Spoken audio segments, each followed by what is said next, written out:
வணக்க மக்களே, நான் தான் உங்கள் கவிமுத்து. இந்த வீடியோ பார்த்தீங்கன்னா, இளைய தளபதி விஜய் அவர்களுடைய அப்பா சந்திரசேகர் சார் வந்து இந்த வீடியோல பேசினா எப்படி இருக்கும் அப்படின்ற ஒரு சின்ன மெமிக்ரி தான். இப்போ அந்த குரல்ல. அதாவது என்னுடைய பையன் வந்து ஆரம்ப காலகட்டத்தில் நடிக்க தெரியாம தான் இருந்தான்.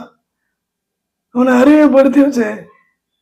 இன்னைக்கு தமிழ் திரைப்படத்தில் திரையுலகில் முதன்மையான ஒரு நடிகராக வந்து கொண்டிருக்கிறார் என்றால் அதற்கு காரணம் அவருடைய உழைப்பும் விடாமுயற்சியும் தான் காரணம்.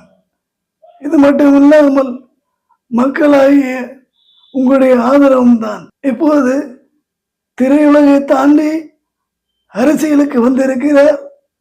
அவருக்கு திரையில் எப்படி ஆதரவு கொடுத்தீர்களோ அதே போல்